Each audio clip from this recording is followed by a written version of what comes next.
Maaga pa lamang ay gising na si Liza. Sa maliit na barong-barong na inuupahan niya sa tabi ng eskinita, rinig na rinig ang kaluskos ng kanyang tsinelas habang nag-aayos ng gamit. Isang lumang bag na puno ng pamunas, sabon at ilang damit lang ang laman nito. Hindi siya sanay na gumising ng wala pang araw, pero ito na ang nakagisnan niya simula nang lumuwas siya sa Maynila. Ang kanyang trabaho bilang katulong sa isang malaking kumpanya ang bumubuhay sa kanya ngayon. Sa kabila ng pagiging payak, kapansin-pansin ang kasipagan ni Liza. Sa bawat hakbang patungo sa malaking gusali ng kumpanya, dala niya ang simpleng pangarap, ang makapagsikap ng tahimik at hindi maging pabigat kanino man. Ang kanyang uniforme ay luma na. Bahagyang kumupas ang kulay asul at ang sapatos ay may butas na sa gilid. Ngunit kahit na ganon, lagi pa rin siyang nakangiti tuwing binabati siya ng mga gwardya. "Magandang umaga po, Manong Ruel," bati ni Liza habang pumapasok sa gate. "Uy, Liza, ang aga mo na naman. Ikaw na talaga ang masipag dito." Tugon ng gwardya na nakasanayan na ang presensya niya tuwing madaling araw. Pagpasok niya sa loob ng gusali, sinalubong siya ng malamig na hangin mula sa aircon at makintab na sahig na tila laging bagong linis. Iyon ang kanyang pangunahing gawain, ang siguraduhing laging malinis at maayos ang opisina. Habang naglalampaso siya, maririnig niya ang mga yabag ng mga empleyado na papasok. Kadalasan, dumaraan lang sila sa tabi niya na tila wala lang. Ngunit may ilan na hindi maiwasang magtapon ng tingin. "Grabe, araw-araw ko siyang nakikita. Hindi ba nakakapagod maglinis lang ng maglinis?" Bulong ng isang babaeng empleyado sa kasama niya. Wala Katulong lang naman siya. Siguro hanggang dyan na lang siya sa buhay." Sagot ng isa pa habang dumaraan sa tapat ni Liza. Napangiti lang si Liza kahit narinig niya ang kanilang usapan. Sanay na siya sa ganoong klasing tingin at salita. Hindi na siya nasasaktan tulad ng dati sapagkat alam niya sa sarili niya na mas mahalaga ang pagtitiis at kasipagan kaysa pansamantalang hiya. Pagdating ng alas 8, nagsimula nang dumating ang mga opisyal ng kumpanya. Suot ang mamahaling blazer, makintab na sapatos at may daladalang laptop. Samantalang si Liza ay nakalugay lang ang buhok, may ilang hiblang kumawala sa pagkatatali. Habang nag-aayos siya ng mga mesa sa conference room, napansin niya ang isang lumang libro na naiwan ng isa sa mga engineer. Kinuha niya ito at mabilis na binuklat, siniguradong walang nakatingin. Nakalagay sa pabalat, "Basic Mechanical Engineering." Napangiti siya at maingat na binasa ang ilang pahina. "Anong ginagawa mo dyan?" biglang tanong ni Marisa, isa sa mga sekretarya na pumasok sa conference room. Nagulat si Liza, mabilis na isinara ang libro at ibinalik sa mesa. Pasensya na po ma'am, nililinis ko lang po." Ngumisi si Marisa at ngumuso. "Aba, mukhang curious ka rin sa mga ganyang bagay? Hindi ka naman engineer? Linis ka lang ng linis. Pasensya na po talaga." Mahina niyang sagot at ipinagpatuloy ang paglilinis, ngunit sa puso niya, mas lalong nag-alab ang interes niya sa mga binasa. Bata pa lang siya, mahilig na siyang magbutingting ng mga sirang gamit sa probinsya. Mula sa sirang plansa hanggang sa lumang radyo, ang kaalaman niya ay galing lamang sa mga librong kinakalakal at sa pakikinig sa matatandang mekaniko. Ngayon, kahit wala siyang formal na edukasyon, dala niya ang likas na kaalaman at matinding kuryosidad. Sa tanghalian, naupo siya sa gilid ng pantry, dala ang kanyang simpleng baon, isang pirasong pandesal at kape sa termos. Habang kumakain, naririnig niya ang usapan ng mga empleyado. Ang hirap talaga ng problema sa makina sa planta. "Ilang linggo na, hindi pa rin naaayos," ani ng isang engineer na halatang stress. "Grabe, 20 na tayo pero wala pa ring solusyon. Puro aberya," dagdag ng isa. Napatingin si Liza at bahagyang nakikinig. Hindi niya maiwasang isipin na baka may paraan, ngunit pinili niyang manahimik. Sino ba naman siya para makisali sa usapan ng mga may pinag-aralan at may mataas na posisyon? Matapos ang trabaho, umuwi si Liza sa kanyang inuupahang kwarto. Doon, sa ilalim ng mahinang ilaw ng bumbilya, muling bumuklat ng mga lumang libro na nabili niya sa bangketa.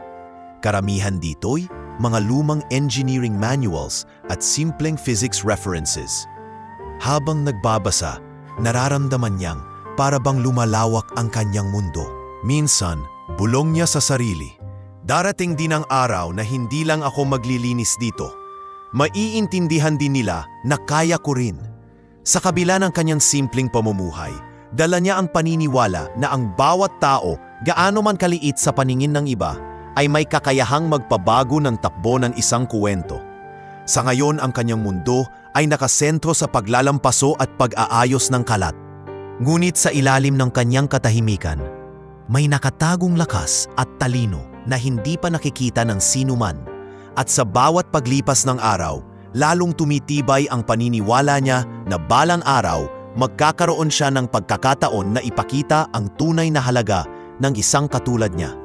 Isang simpleng babae na sa ngayon ay isa lamang katulong, ngunit may pusong puno ng pangarap. Sa bawat paglipas ng gabi, bumabalik kay Lisa ang mga alaala ng kanyang kabataan sa probinsya. Hindi man marangya ang kanilang buhay, puno naman ito ng mga simpleng bagay na nagturo sa kanya ng tiyaga. Bata pa lamang siya, kapansin-pansin na ang hilig niya sa mga bagay na mekanikal. Kapag may sirang poso sa kapitbahay, siya ang unang sumisilip kung paano ito gagana muli. Kapag ang radyo ng kanyang tatay ay biglang tumigil sa pag-andar, hindi siya mapalagay hanggat hindi niya ito natitignan. Lisa, baka masira mo pa yan. Madalas na sigaw ng kanyang ina tuwing makikita niyang nakikipagkalikot. Ngunit lagi niyang sagot, Inay, gusto ko lang po malaman kung paano ito gumagana. Baka sakaling maayos ko rin. Nang tumanda siya, lalo pang lumalim ang kanyang interes. Ngunit dala ng kahirapan, hindi siya nakapagpatuloy sa pag-aaral ng high school. Noong panahong iyon, kinakailangan niyang tumulong kay inay sa paghahanap buhay bilang labandera. Kung minsan, sumasama siya sa mga kapitbahay na nagbabasura upang makahanap ng bote at dyaryo na maibebenta. Ang maliit na kita, sapat lamang para may makain sila sa maghapon. Anak, pasensya ka na kung hindi ko kayang ipagpatuloy ang pag-aaral mo. Minsang sambit ng kanyang ina habang sila'y magkasamang naglalabas sa ilog. Ngumiti si Liza at pinisil ang kamay ng ina. Inay, huwag na po kayong mag-alala. Balang araw, makakahanap din ako ng paraan. Hindi ko po susukuan ang pangarap ko. Lumipas ang mga taon at dumating ang pagkakataong kinailangan niyang lisanin ang probinsya. Sa kabila ng pangungulila sa ina, napilitan siyang sumubok ng kapalaran sa Maynila. Doon niya natagpuan ang trabahong katulong sa isang malaking kumpanya. Sa unang tingin, tila malayo ito sa kanyang pinapangarap. Ngunit para kay Lisa, ang kahit anong pagkakataon ay hindi niya palalagpasin. Sa kabila ng kanyang bagong buhay bilang tagalinis, hindi niya iniwan ang kanyang pagkahilig.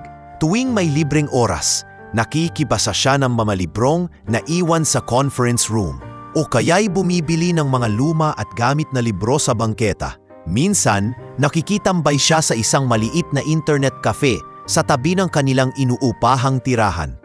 Kahit hindi sapat ang kanyang kita, naglalaan siya ng ilang piso para lamang makapagbasa ng mga artikulo tungkol sa engineering.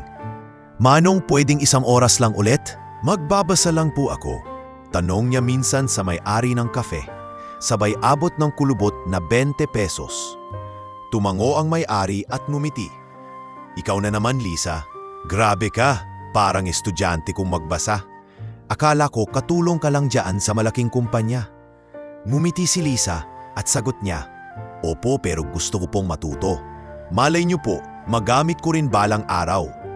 At sa bawat gabing nauuwi siya sa kanyang maliit na kwarto, binabalikan niya ang lahat ng natutunan niya. May maliit siyang notebook kung saan niya sinusulat ang kanyang mga obserbasyon at mga diagram na kanyang natutunan mula sa binasa.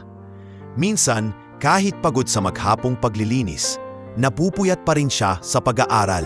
Dumating din ang pagkakataon na kinailangan niyang tanggapin ang katotohanan na iba ang tingin ng lipunan sa isang tulad niya.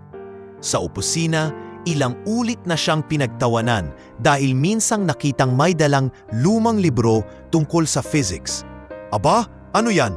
Nabasa mo ba talaga, Liza? O baka naman nagtatanga-tangahan ka lang? Biro ng isang engineer na narinig siya isang beses. Napayuko siya at hindi na sumagot. Ngunit sa kanyang puso, lalo lamang tumindi ang kanyang panata. Balang araw, ipapakita niya na may halaga rin ang kanyang natutunan. Kahit na ito'y sariling sikap lamang. Nung minsang bumisita siya sa probinsya upang dalawin ang kanyang ina, umupo sila sa harap ng bahay habang nagkakape. Anak, nakikita ko ang pagod mo sa Maynila. Kung nahihirapan ka na, bumalik ka na lang dito. Marami namang trabaho rito. Kahit papaano, sabi ng kanyang ina. Umiling si Liza at mahigpit na hinawakan ang kamay ng kanyang ina. Inay, hindi po ako susuko. Kailangan kong manatili roon. Hindi po ako pumunta sa Maynila para lang maglinis ng sahig. May mas malaki akong pangarap at para rin po sa atin iyon. Tumango ang kanyang ina, bagamat bakas ang lungkot at pangamba. Ngunit ramdam din ang tiwala sa mga mata nito. Bumalik si Liza sa Maynila na mas determinado pa kaysa dati. Bawat araw sa kumpanya ay hindi lamang paglilinis para sa kanya. Ito rin ay pagkakataon upang makinig, manmanan at matuto. Kapag nakakarinig siya ng diskusyon ng mga engineer tungkol sa makina, kahit hindi siya kasali, inaalala niya ang bawat salita. Tila isa siyang estudyanteng palihim na dumadalo sa klase araw-araw. At sa kanyang puso, naaukit na ang pangakong hindi siya mananatiling katulong habang buhay. Alam niyang mahirap, alam niyang halos imposibleng mangyari. Ngunit ang kanyang pangarap na maging isang ganap na engineer ay matatag na parang haligi. Sa gitna ng lahat ng hirap, pangungutya at kabiguan, hindi kailanmang nawala ang apoy ng kanyang determinasyon. Sapagkat para kay Liza, ang kahirapan ay hindi kailanmang dapat maging dahilan upang tumigil sa pag-abot ng pangarap. Sa halip, ito ang magsisilbing puhunan upang balang araw makilala siya hindi bilang katulong, kundi bilang isang taong may kakayahan at halaga. Sa gitna ng abalang lungsod ng Maynila, nakatayo ang isang mataas at makintab na gusali na pagmamay-ari ng Innovair Machinery Corporation. Ito ang kumpanyang pinagtatrabahuhan ni Liza bilang tagalinis. Sa labas pa lang, kapansin-pansin na ang karangyaan. Malalaking salamin, malinis na bakuran, at mga sasakyang puro mamahaling modelo ang pumaparada sa harap. Para kay Liza, ang unang araw niyang tumapak sa gusaling iyon ay parang panaginip.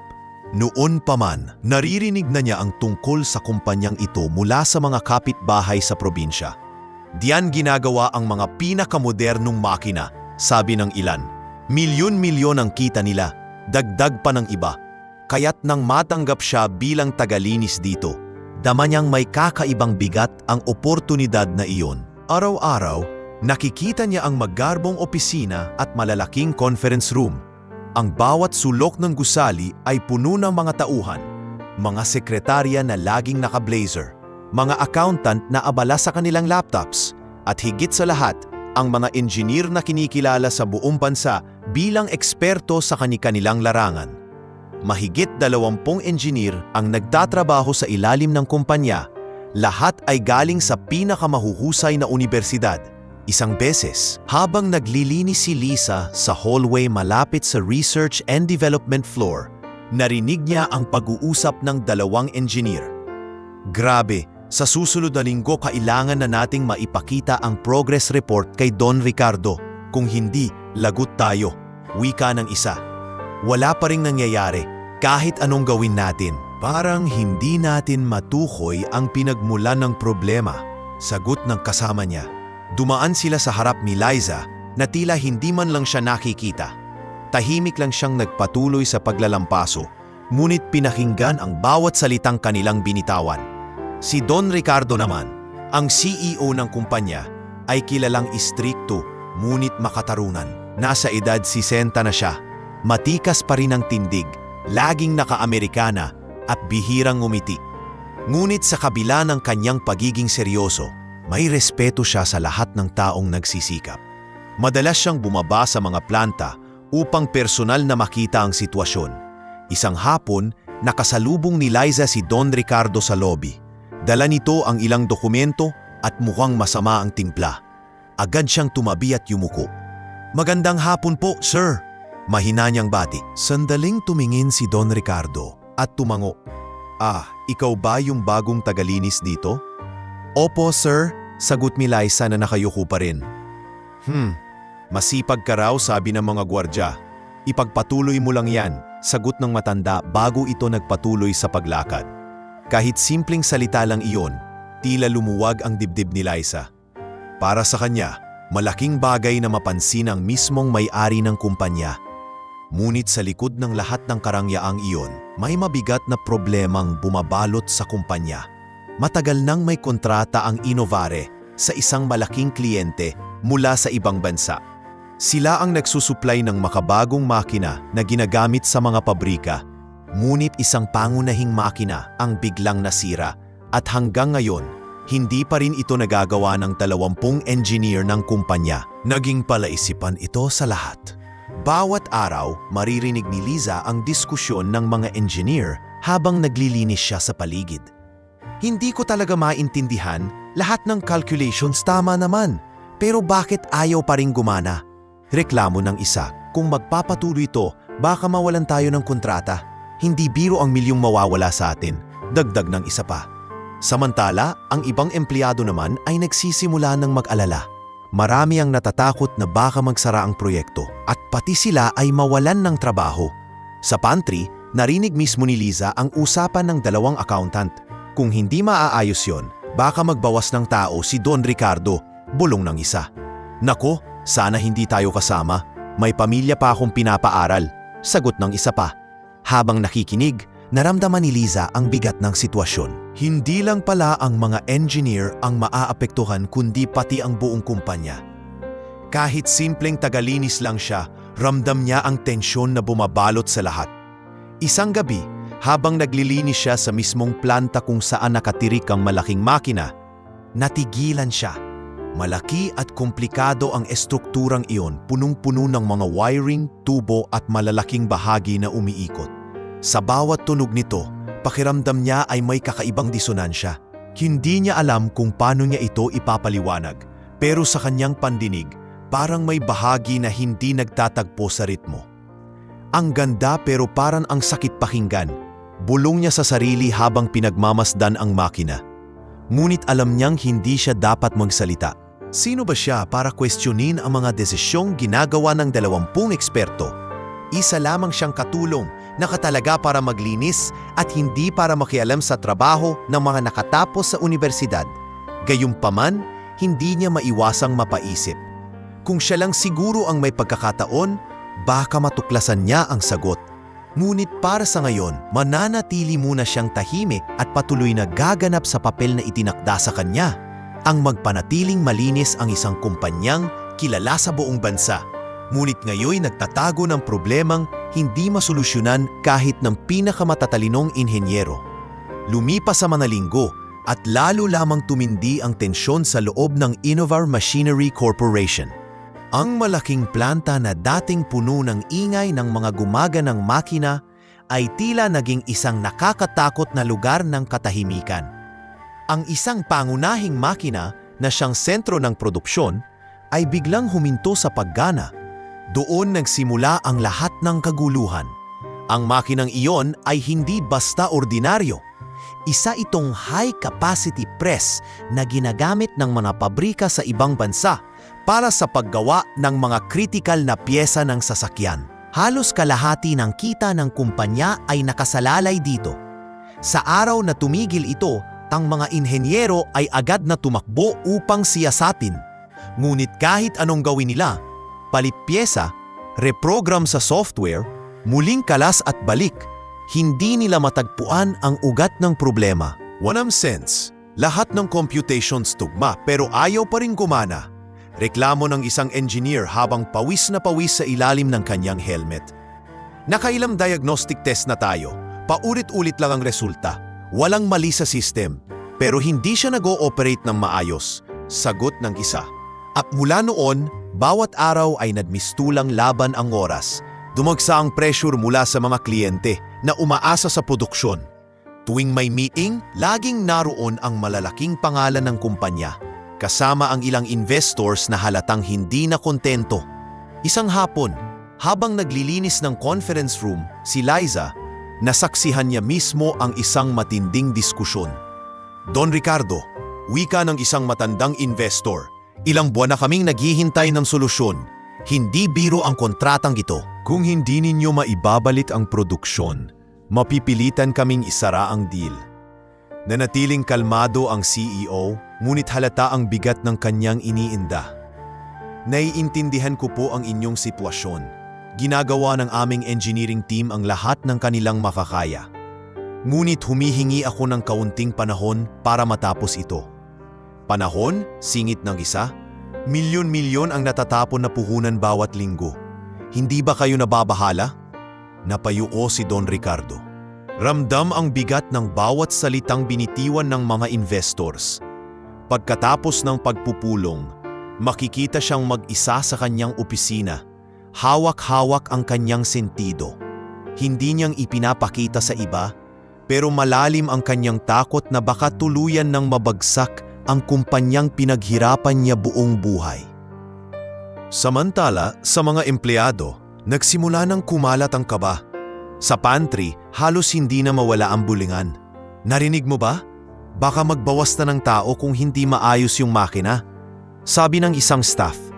Oo nga ang dami ko pang pinabayaran. Paano na lang kung mawalan ako ng trabaho? Sagot ng isa pang kasamahan na bakas ang pag-aalala sa mukha. Si Liza, na tahimik na nakaupo sa isang sulok habang kumakain ng kanyang pandesal, ay nakikinig lamang. Ramdam niya ang bigat na dinadala ng lahat.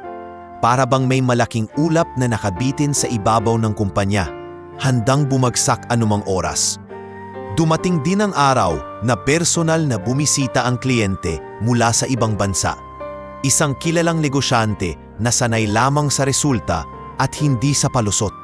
Sa pagdating pa lang nito, ramdam na ang tensyon. Pumila ang mga executives para salubungin siya at halos lahat ay nakayuko. Walang lakas ng loob na tumingin diretso. Mr. Ricardo, malamig na bati ng banyagang kliyente. I came here expecting solutions, not excuses. Agad namang tumayo si Don Ricardo at mahinahong sumagot. Sir, please allow us a little more time. Our engineers are working round the clock. We will not fail you. Ngunit halata ang inis sa mukha ng kliyente. Your company's reputation is on the line. If this continues, I will have no choice but to cancel the contract. Nang marinig iyon, parang may malamig na hangin na dumaan sa buong gusali. Ang mga empleyado'y nagbulungan at ang mga engineer ay tila lalong na pressure. Lahat ay nagsimulang mawalan ng tiwala sa kakayahan ng kumpanya. Kinagabihan, pinatawag ni Don Ricardo ang lahat ng engineer sa planta. Doon nila muling sinubukan ang lahat ng paraan. Isa-isang nagbigay ng suhestiyon ang mga eksperto, ngunit wala ring nagtagumpay. Minsan, maganda ang takbo sa loob ng ilang minuto, ngunit maya-maya biglang titigil muli ang makina. Parang sinasadya tayong pahirapan ang makina na ito, ani ng isa habang hawak-hawak ang kanyang ulo. Huwag kang magbiro ng ganyan, hindi na nakakatuwa ang sitwasyon. Sagot ng kasama niya na halatang hindi na mapakali. Sa gitna ng lahat ng kaguluhan, si Liza ay patuloy na naglilinis sa gilid. Hindi siya nakikialam, ngunit sa kanyang pandinig, malinaw ang bawat ingay ng makina, malinaw din ang bawat reklamo ng mga inhenyero. Sa tuwing gagalaw ang makina, nararamdaman niya ang kakaibang panginginig sa sahig na tila hindi napapansin ng iba. Hindi niya ito maipaliwanag, ngunit para sa kanya, may mali sa ritmo ng galaw ng makina. Isang gabi, habang nagbibuhos ng tubig sa mop bucket, napatingala siya sa makinang iyon at bulong niya sa sarili. Parang simple lang naman ang problema. Pero hindi ko dapat sabihin, katulong lang ako. At doon niya napagtanto na ang problema ng makina ay hindi lamang nagdudulot ng pinsala sa negosyo, kundi pati na rin sa moral ng lahat ng taong umaasa dito. Sa bawat araw na lumilipas na hindi ito nagagawa, lalong tumitindi ang kaba at ang takot na baka tuluyang gumuho ang kumpanya. Ang dating matagumpay at kinikilalang inovare ay ngayon nasa bingit ng pagkakawala ng tiwala.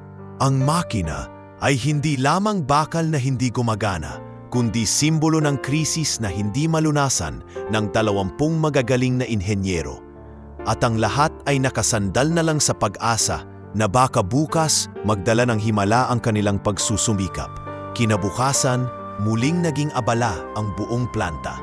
Ang mga engineer ay nagsisiksikan sa paligid ng makina, may hawak na mga blueprint at tablet, pawis na pawis sa paulit-ulit na pagtatalo kung ano ba ang susunod na hakbang. Si Liza, tulad ng dati, ay tahimik lamang na naglilinis sa gilid. Nakalugay ang buhok at bitbit ang kanyang mop at timba. Habang pinupunasan niya ang gilid ng mesa malapit sa makina, napansin niya ang kakaibang tunog na nanggagaling sa loob. Hindi iyon basta ordinaryong ugong, isa itong tunog na hindi tugma sa ikot ng makina. Napakunot ang kanyang noo at napahinto siya. Parang may bahagi lang na nakabara, mahila niyang bulong sa sarili. Narinig iyon ng isang batang engineer na abala sa pagsusuri ng tablet. Ano raw? May nakabara? Ha? Katulong! Anong alam mo sa makina? Nagkatinginan ng ilan at nagsimulang magtawanan. Ayan na naman, pili marunong. O, baka gusto mo ikaw na ang gumawa. Biro ng isa pa. Namula ang mukha ni Liza at dali-daling ibinalik ang kanyang tingin sa nililinis. Pasensya na po. Mahina niyang sagot. Ngunit sa loob-loob niya, buo ang kanyang paniniwalang may nakita siyang hindi nakikita ng iba. Subalit sino nga ba siya? Isa lamang siyang tagalinis na walang diploma. Hindi siya makikilala kung sasabihin niya ang kanyang obserbasyon. Lumipas ang mga araw, patuloy siyang nakakarinig ng usapan tungkol sa makinang iyon. Isang beses, habang nasa pantry, narinig niyang muli ang reklamo ng isang engineer.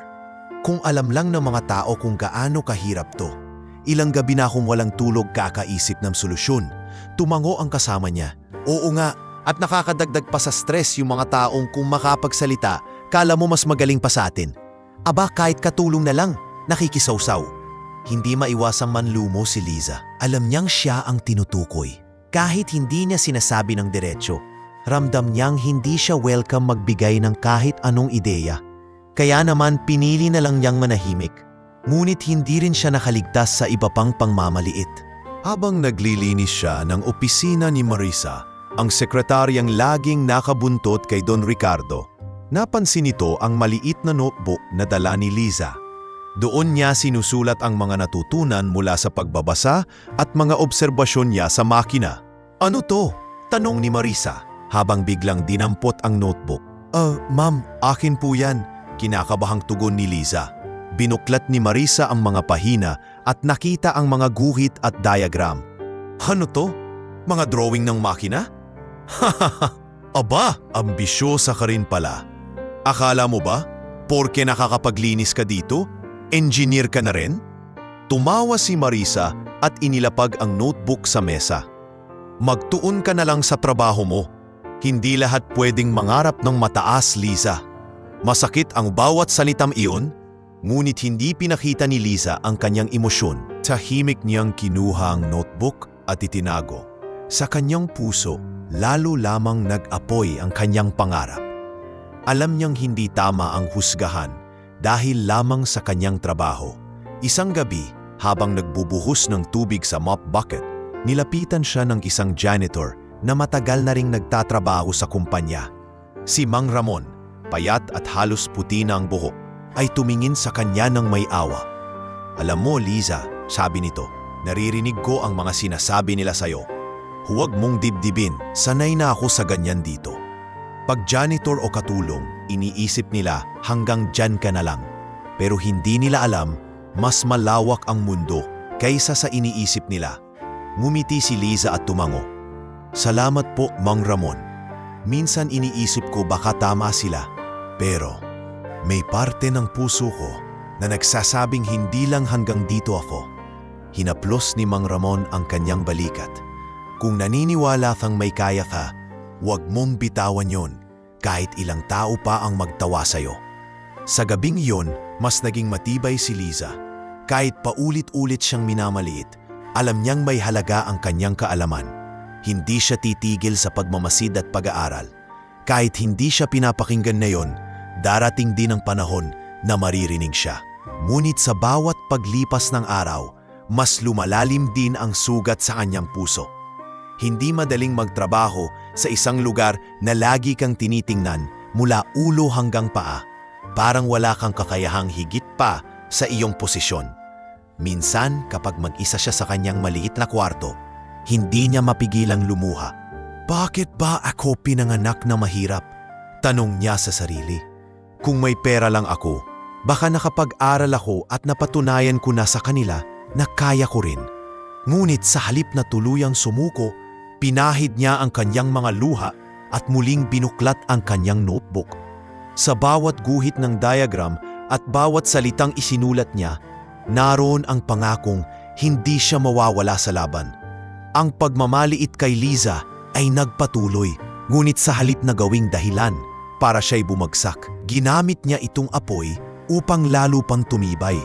Ang kanyang dignidad, kahit pa simpleng katulong siya, ay nananatiling buo. Sa ilalim ng lahat ng panghuhusga, naroon ang isang pusong naghihintay ng tamang oras upang magningning. Wala nang mapahiya si Liza sa harap ng ilang engineer at kay Marisa, mas pinili niyang maging tahimik. Ngunit hindi ibig sabihin noon ay tumigil na ang kanyang pag-iisip. Sa halip, mas lalo siyang naging mapanuri. Sa bawat araw na lumilipas, bawat minuto ng kanyang pagtatrabaho sa paligid ng planta, lihim niyang inoobserbahan ang misteryosong makina. Tuwing naglilinis siya sa gabi, kapag kakaunti na lang ang tao sa paligid, palihim siyang lumalapit sa makina. Bumahawak siya sa sahig, idinidikit ang tainga para marinig ang tunog.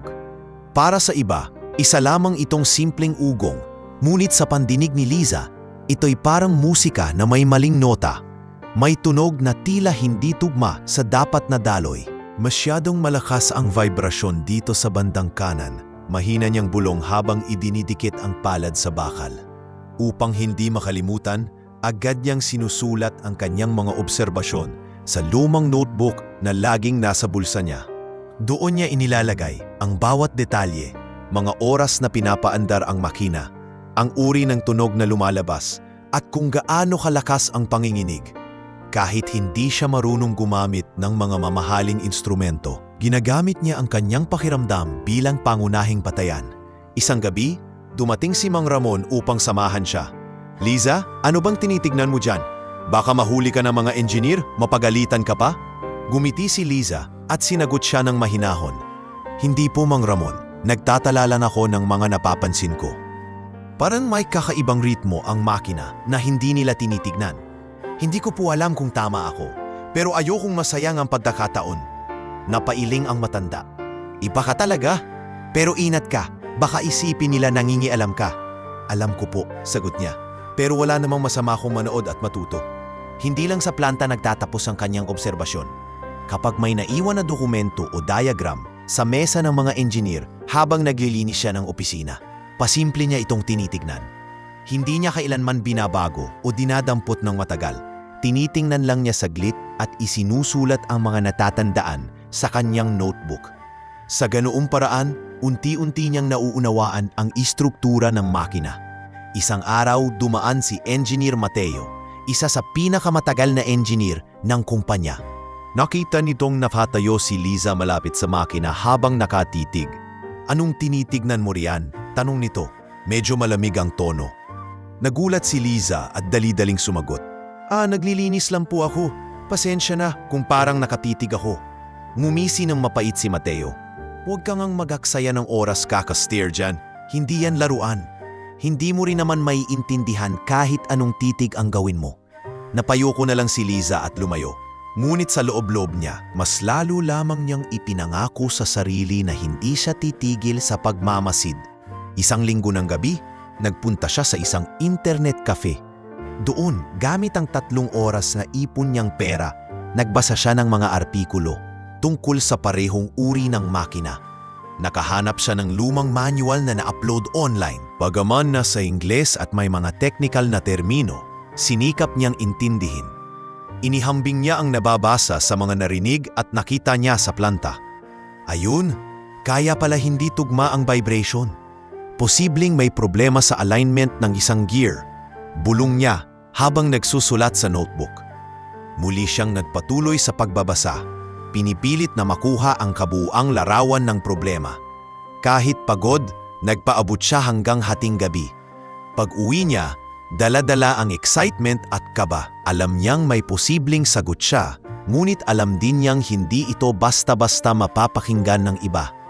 Kinabukasan, bumalik siya sa trabaho na parang walang nangyari. Habang naglilinis sa paligid ng makina, sinubukan niyang obserbahan muli ang galaw nito at mas lalo siyang nakumbinsi na tama ang kanyang hinala. Kung tama ang basahin ko kagabi, dito mismo sa gilid ang problema. Bulong niya habang pinagmamasdan ang umuugong na bahagi ng makina. Ngunit hindi niya iyon masabi.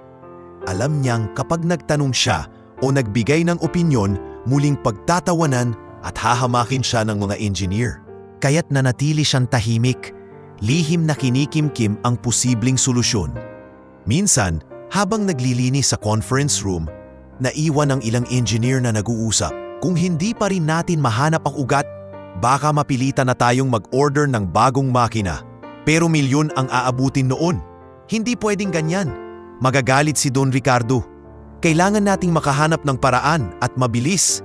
Nakinig si Liza ng mabuti. Lalong lumakas ang kanyang kutob na alam na niya ang sagot. Ngunit nanatili siyang isang anino sa sulok. Isang katulong na walang boses. Sa kanyang maliit na kwarto kinagabihan, inilabas niya muli ang notebook.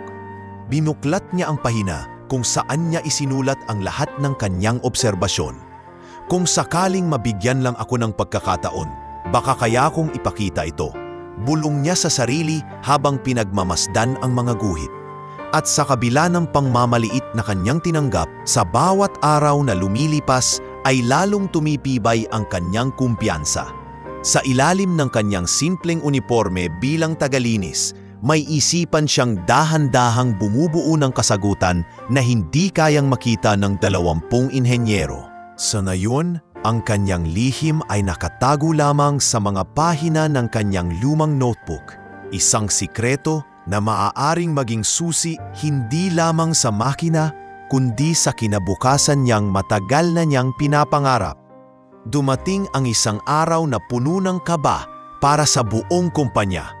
Isang linggo bago matapos ang buwan, ipinahayag ni Don Ricardo na darating ang mga kinakawan ng pinakamalaking kliyente ng Innovare Machinery Corporation upang personal na makita ang lagay ng makina.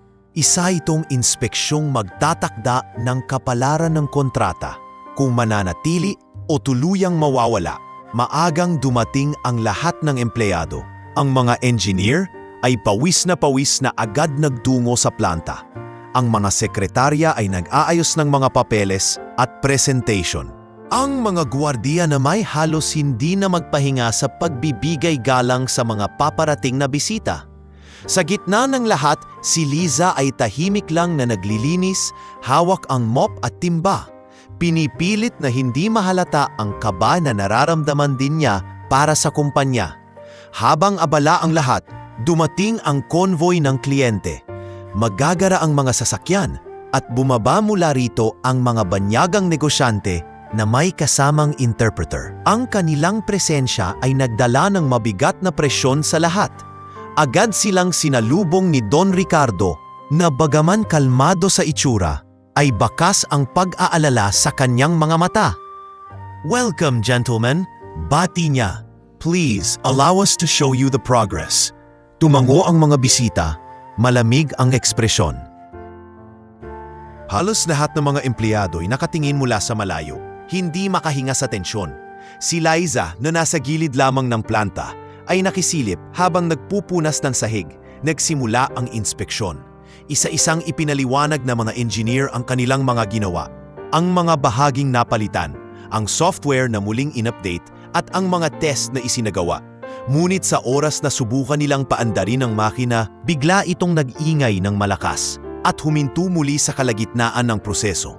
Again, malakas na bulalas ng banyagang kliyente. Napatungo ang lahat ng engineer, tila gustong lamunin ng lupa. Si Don Ricardo na may agad lumapit upang humingi ng dispensa. "Please sir, just give us another chance. We will make it work." Ngunit halata ang inis sa mukha ng kliyente. We cannot wait forever. We gave you months. If you cannot fix this now, our contract is finished. Parang bomba ang salitang iyon na bumagsak sa lahat ng naroroon. Nagkatinginan ang mga empleyado at nagsimulang magbulungan. Ang mga accountant ay namutla, iniisip ang posibleng pagkawala ng kita. Ang mga sekretarya naman nag-aalala para sa kanilang trabaho. Ang mga engineer na ilang buwanang puyat at pagod ay halos mawalan na ng tiwala sa sarili. Paano na lang tayo kung mawala ang kontrata? Ulong ng isang staff sa tabi ni Liza. Siguradong magbabawas ng tao si Don Ricardo. Baka tayo ang unang tanggalin. Sagot ng isa pa. Naramdaman ni Liza ang bigat ng sitwasyon. Nakita niya ang takot sa mga mukha ng kanyang mga kasamahan. Kahit siya na isang simpleng tagalinis lamang, hindi niya mapigilang mangamba para sa kanyang kinabukasan. Sa gitna ng kaguluhan, muli nilang sinubukan ang makina. Ngunit ilang ulit man itong paandarin, palaging sablay ang resulta. May tunog na kumakalansing, may panginginig na parang sasabog, at pagkatapos ay biglang titigil. Hindi ko na alam, bulong ng isa sa mga engineer habang pinapahid ang pawis sa noo. Lahat na ng teorya sinubukan na natin. Wala pa rin. Habang nakikita ni Liza ang lahat ng ito, kumirot ang kanyang dibdib. Sa ilang buwang obserbasyon niya, alam niyang may mali sa alignment ng isang bahagi. Ngunit paano niya iyon sasabihin?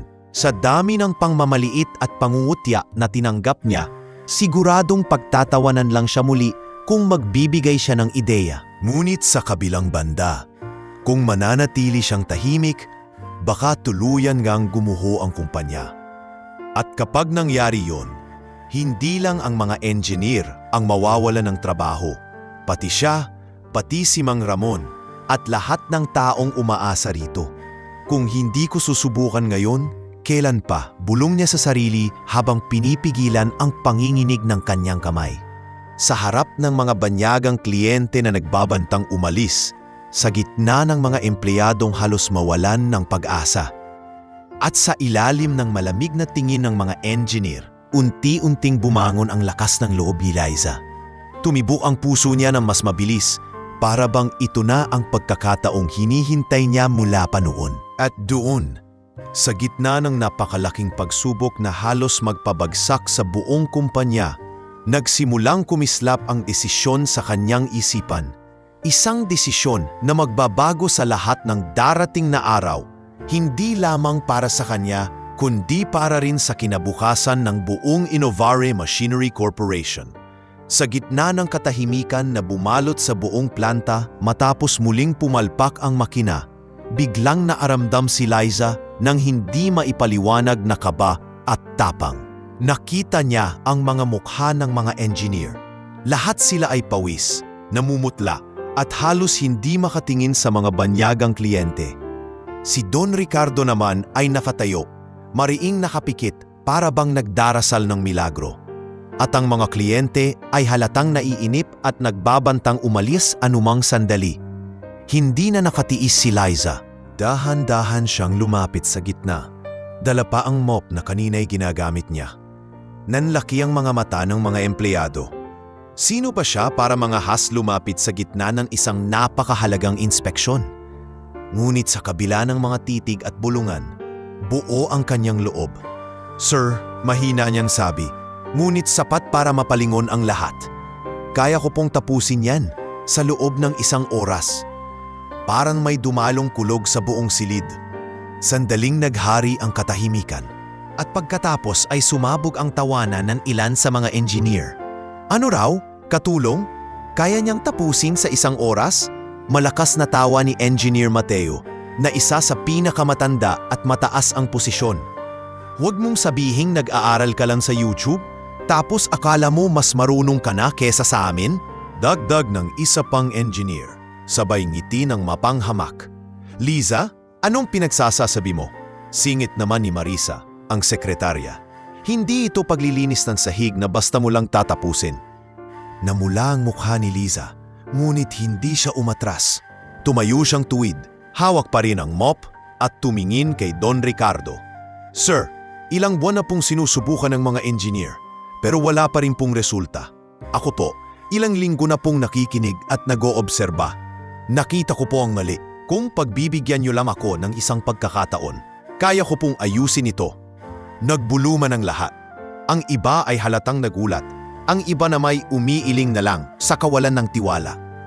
Ang banyagang kliyente ay nagtaas ng kilay at bumulong sa interpreter.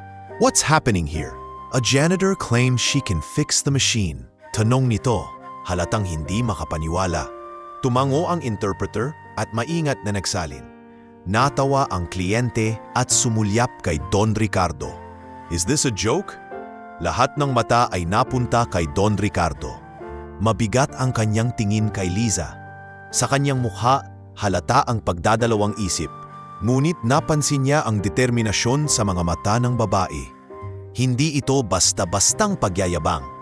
May tiwala ito sa sarili, isang tiwalang bihira niyang makita kahit sa mga taong may diploma at titulo. Liza, mabagal at mariing sambit ni Don Ricardo. Nauunawaan mo ba ang sinasabi mo? Kung magkamali ka, hindi lang ikaw ang mapapahiya, kundi pati buong kumpanya, pati ang mga taong umaasa rito. Tumango si Liza nang walang alinlangan.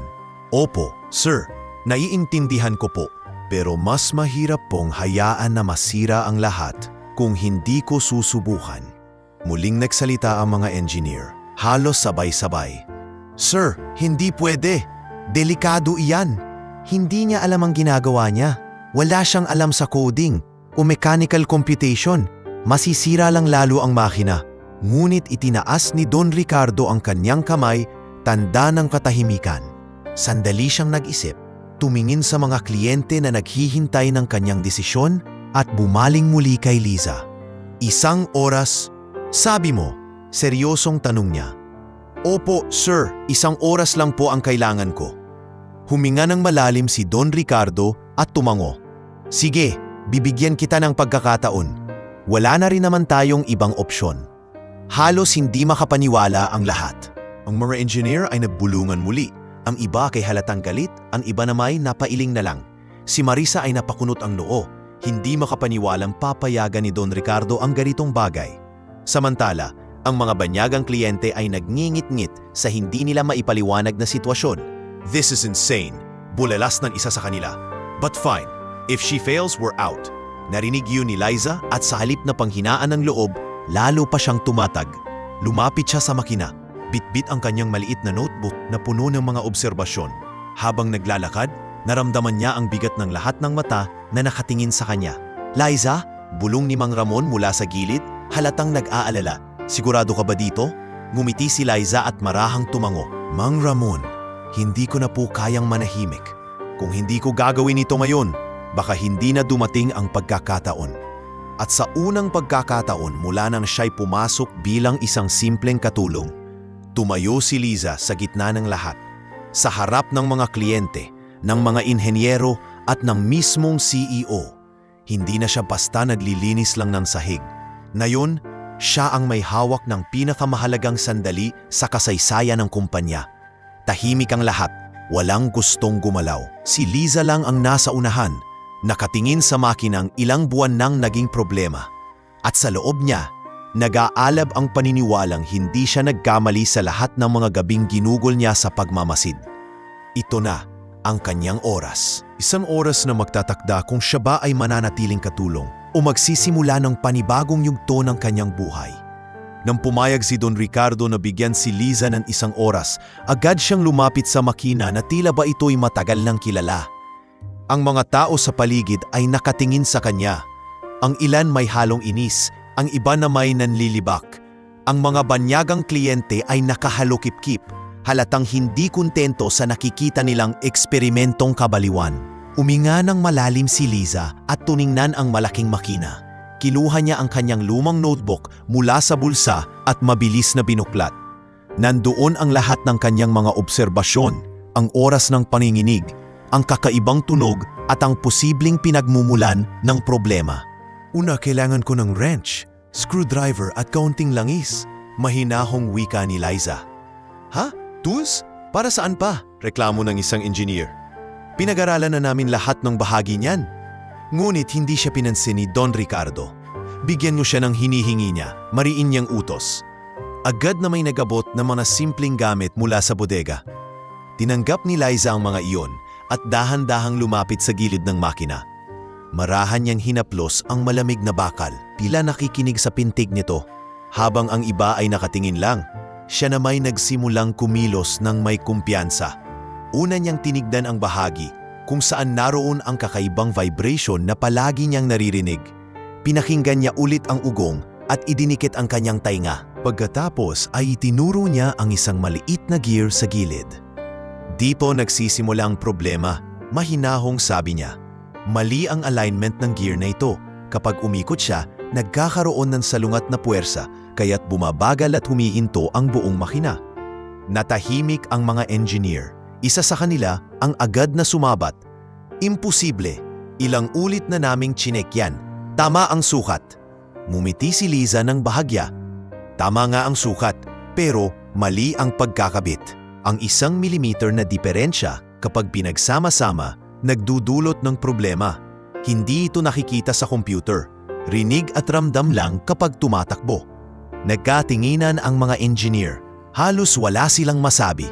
Ang banyagang kliyente na may napakunot ang noo, ngunit pinili na lamang na manood. Sinimulan ni Liza ang kanyang pagkilos. Dahan-dahan niyang tinanggal ang mga tornilyo at inayos ang posisyon ng gear. Pinunasan niya ito, nilagyan ng langis at muling ikinabit ng mas eksakto.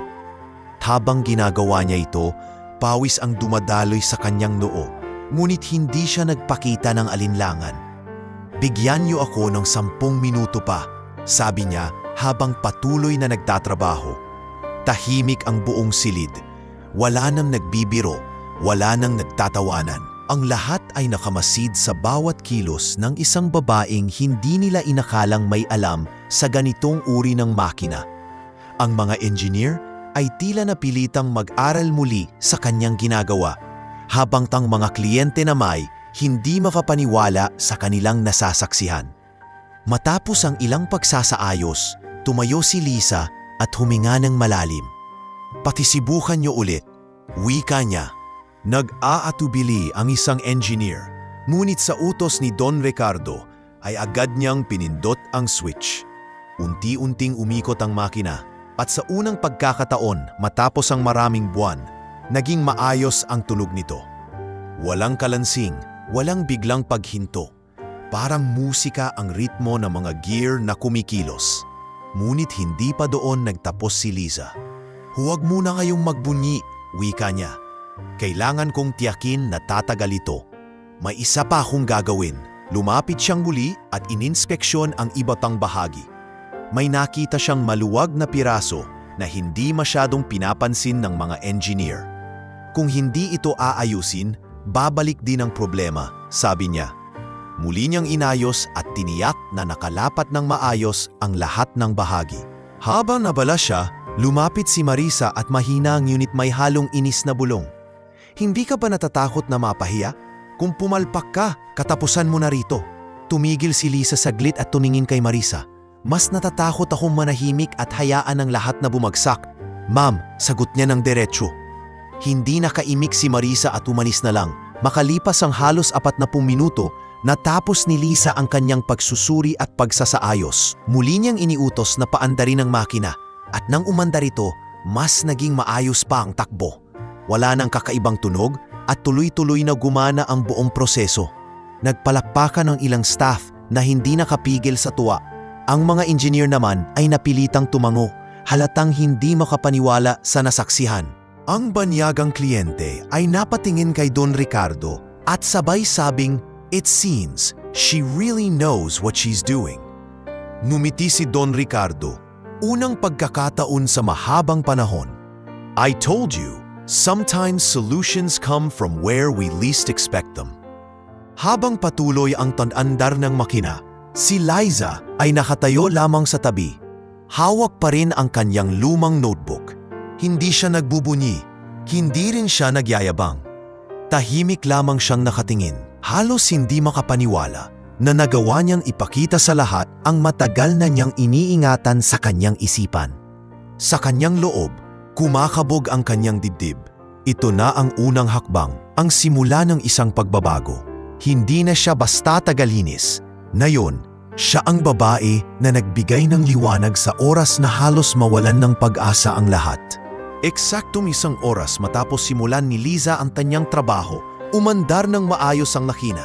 Sa unang tunog pa lang, alam ng lahat na may malaking pagbabago.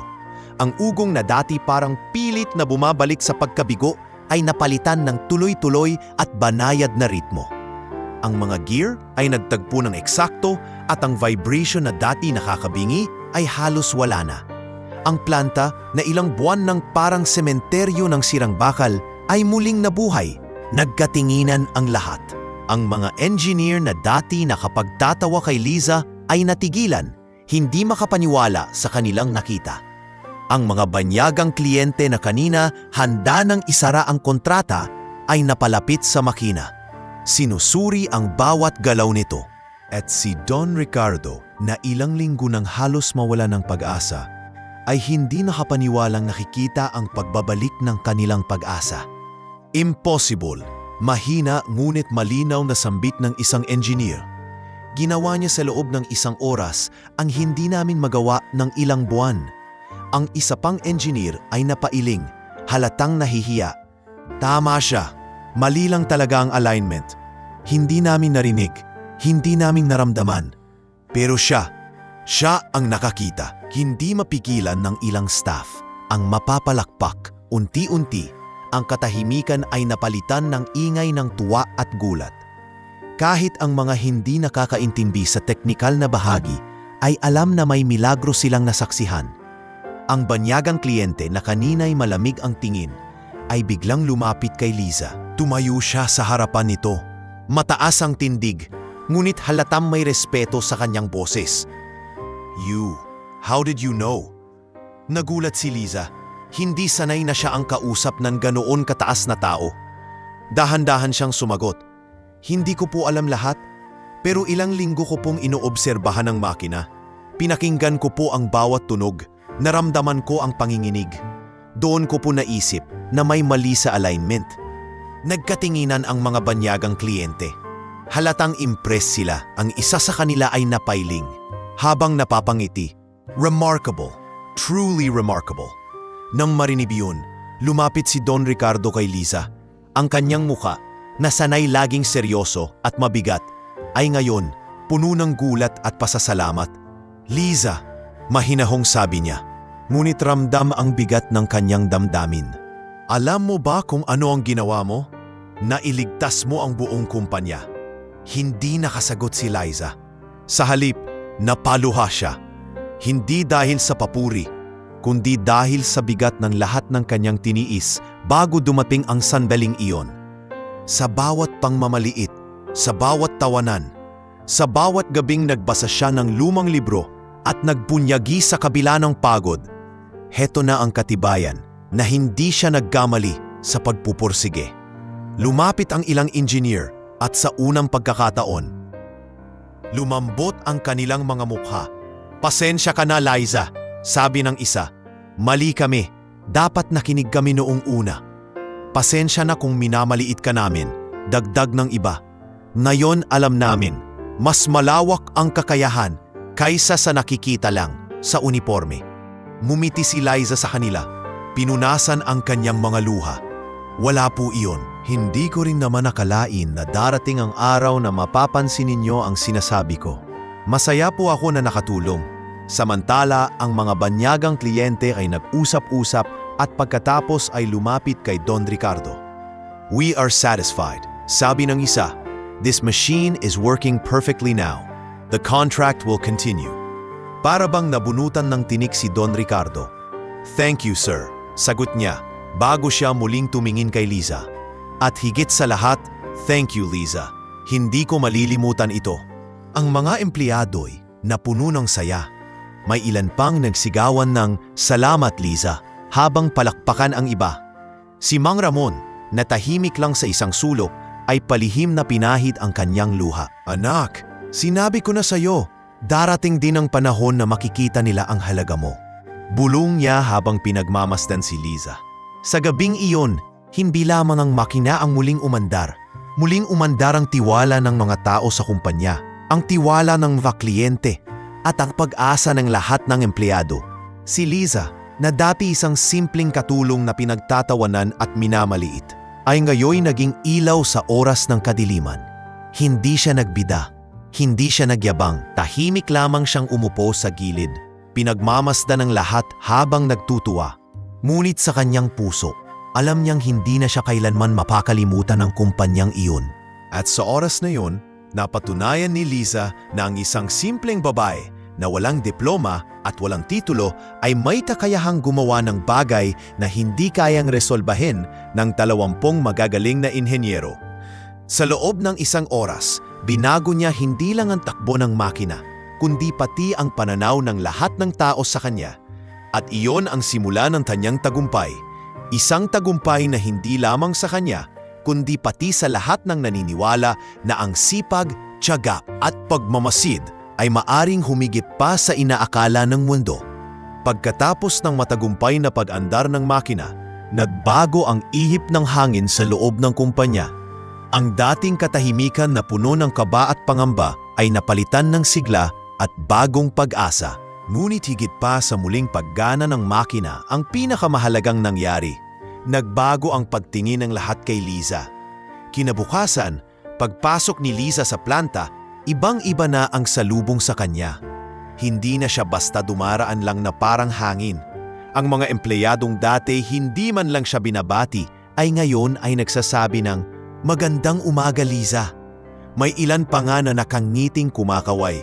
Bagay na hindi niya akalaing mararanasan niya roon. Habang naglilinis siya sa hallway, lumapit ang dalawang engineer na dati pinakamalakas mangutya sa kanya. Si Engineer Mateo na matagal na ring nagtatrabaho sa kumpanya at kilala sa kanyang kayabangan ay hindi makatingin ng diretsyo sa mga mata ni Liza. "Liza," panimula niya, halatang nahihirapan. "Pasensya ka na sa mga sinabi ko noon. Hindi ko inakalang mali ako. Dapat pala nakinig kami sa iyo." Sumabat ang isa pang engineer.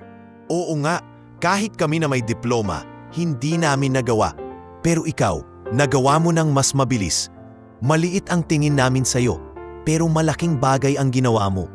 Ngumiti si Liza, mahinhin ngunit puno ng kabutihan loob. "Wala pong problema, naiintindihan ko naman po. Masaya na po ako na nakatulong." Sa oras na iyon, naramdaman ng mga engineer na hindi lamang sila nakakita ng isang solusyon. Nakita rin nila ang kahalagahan ng pagpapakumbaba at pakikinig kahit sa mga taong tila wala silang nakikitang kredibilidad. Nabalita ang nangyari sa loob ng kumpanya. Maging ang ibang empleyado na hindi nakasaksi mismo ay nakarinig ng tungkol sa himala ng katulong na nakapagpaandar ng makina. Minsan, habang kumakain si Liza ng kanyang simpleng baon sa pantry, biglang may lumapit sa kanyang accountant. "Liza," wika nito, "salamat ha? Dahil sa iyo, hindi natuloy ang pagbabawas ng tao. Kung hindi dahil sa iyo, baka nawalan na ako ng trabaho." Hindi nakapagsalita agad si Liza. Mumiti lang siya at nagpatuloy sa pagkain. Ngunit sa kanyang puso, dama niya ang bigat at saya ng mga salitang iyon. Samantala, si Don Ricardo ay hindi nag-aksaya ng panahon upang kilalanin ang kanyang kontribusyon. Pinatawag niya ang lahat ng empleyado sa isang General Assembly sa malaking hall ng kumpanya. Sa gitna ng entablado, tumayo siya kasama si Liza. Hindi sanay si Liza sa ganoong sitwasyon. Nakatayo siya, nakayuko, hawak-hawak ang laylayan ng kanyang simpleng uniforme. Hamang naroon ang lahat ng mga empleyado nakatingin sa kanya. "Mga kasama," panimula ni Don Ricardo, malakas at malinaw ang boses. "Ilang buwan tayong binagabag ng problema sa makina. Ilang buwan tayong halos mawalan ng kontrata, ng kita at ng trabaho. Ngunit sa isang oras, may isang tao na nagbigay ng solusyon." Tumigil siya saglit, tumingin kay Liza at nagpatuloy. At ang taong iyon ay hindi isa sa ating 20 engineer. Siya ay si Liza, ang ating masipag na katulong. Nagpalakpakan ng lahat at may ilan pang sumipol at nagsigaw ng "Bravo!" at "Salamat, Liza." Namula ang mukha ni Liza at halos gusto niyang magtago. Ngunit pinisil ni Don Ricardo ang kanyang balikat, tanda ng kanyang pagsuporta. Hindi basehan ang titulo o posisyon para sukatin ang talino at akayahan, dagdag ni Don Ricardo. Mula ngayon, nais kong maging aral ito sa lahat. Matuto tayong makinig kahit sa pinakamaliit na boses sa ating paligid. Muling umalingaw-ngaw ang palakpakan. Sa unang pagkakataon, hindi na si Liza ang pinagtatawanan, kundi ang iniidolo ng lahat. Makalipas ang pagpupulong, hindi pa rin matapos-tapos ang paglapit ng mga tao kay Liza. May nagbigay sa kanya ng candy, may nag-abot ng inumin, at may ilan pang nagyaya na sabay na kumain sa tanghalian. Para kay Liza, napakalaking pagbabago iyon mula sa mga panahong siya'y iniiwasan at pinagtatawanan. Lumapit si Mang Ramon at nakangipi. "Anak, kita mo na, iba ka talaga. Sabi ko na sa'yo, darating din ang araw na kikilalanin ka nila." Hindi lamang makina ang kanyang napaandar. Napaandar din niya ang pananampalataya ng mga tao sa kanya at ang respeto ng mga kasamahan niyang dati minamaliit siya. Mula noon, ang bawat araw na pumapasok siya sa trabaho ay puno ng panibagong damdamin. Hindi na siya simpleng anino sa likod ng mop at basahan. Siya na ngayon si Liza, ang babaeng nagpabago ng pananaw ng isang buong kumpanya.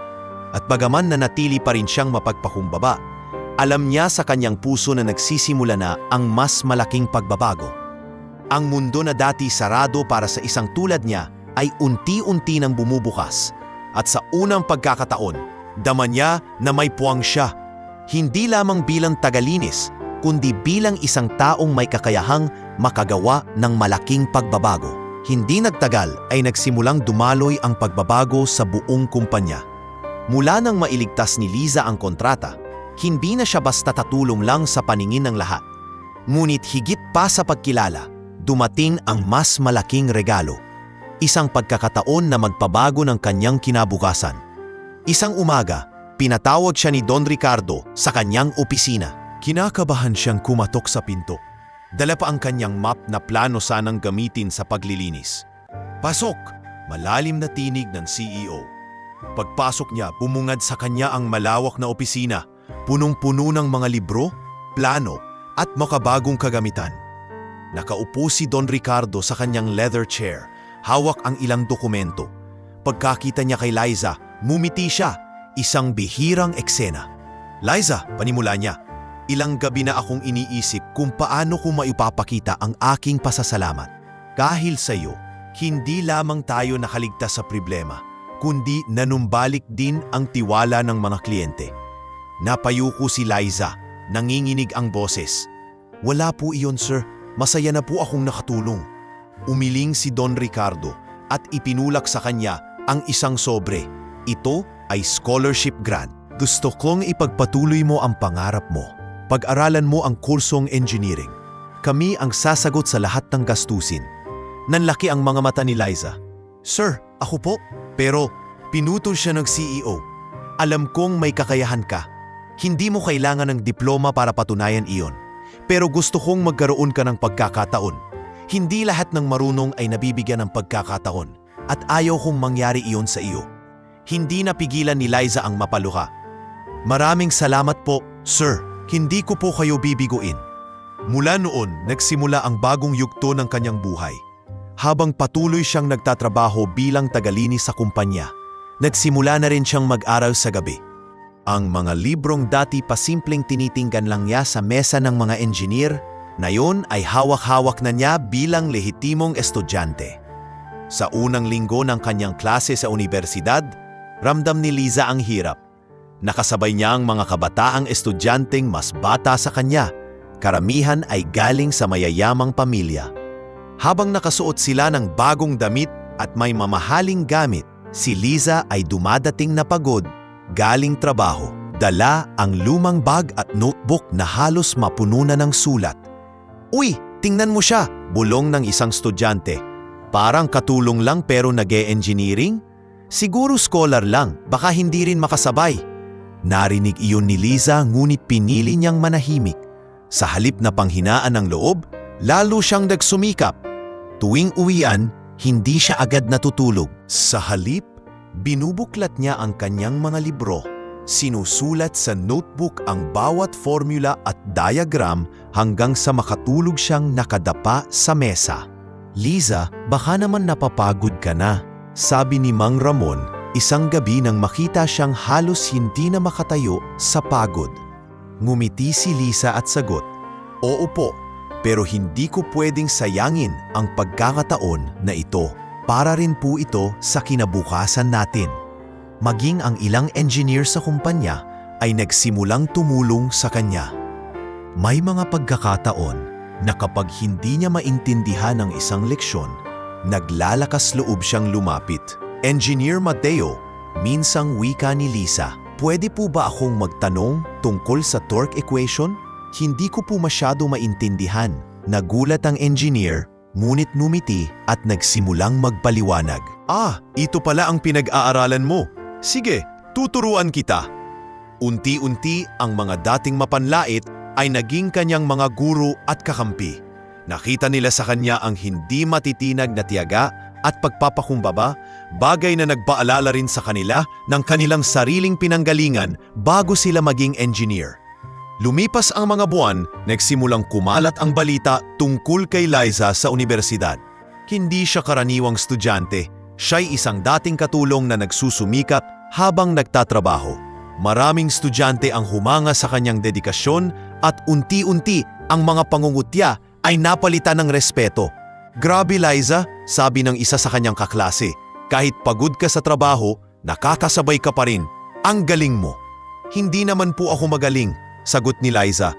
"Masipag lang po ako at may pangarap." Habang patuloy siyang nag-aaral, hindi rin niya pinabayaan ang kanyang trabaho.